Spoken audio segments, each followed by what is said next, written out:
I had a fantastic conversation with Rabbi Asher Meza last week, and we got into the question of righteous Gentiles or Noahides in the Old Testament or Tanakh, specifically Solomon's prayer of dedication to the temple. I wanted to play the end of my question and the beginning of his answer. When you get to Solomon's prayer, he prays for foreigners who are passing through the land, see the temple, that they'll pray to God, but they go back home. Right? He doesn't say that they'll make a sacrifice, that they'll come in, get circumcised, make a sacrifice, join the covenant.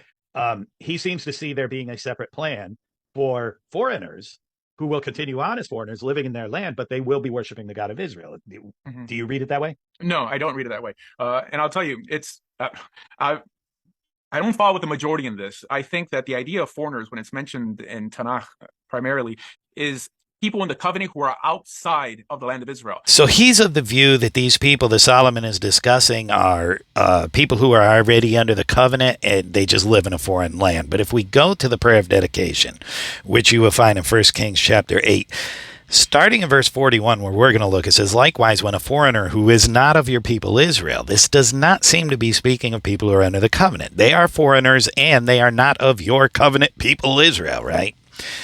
When a foreigner who is not of your people Israel comes from a far country for your name's sake, for they shall hear of your great name and your mighty hand and your outstretched arm. Again, these don't seem to be people who are under the covenant. They've just heard about the great things God did, leading his people out of Egypt, out of slavery. It says, when he comes and prays towards his house, here in heaven your dwelling place, and do according to all for which the foreigner calls to you, in order that all the peoples of the earth may know your name and fear you, as do your people Israel, and that they may know that this house that I have built is called by your name.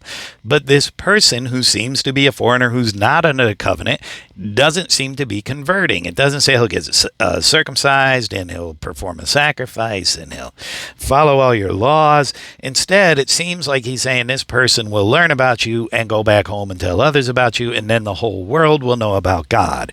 So, yes, I understand where he's coming from here. I think you really have to read that into this text to get these to be somehow people who are already under the covenant. In my view, these are Noahides. And in fact, this is how I came across a Noahide. I had never heard of a Noahide in my life. I hadn't researched Judaism. I said, somehow these people are Gentiles and they're following God. I want to do the same thing, and this is how I got involved in the Noahide movement in the first place. To me, it's clearly talking about righteous Gentiles.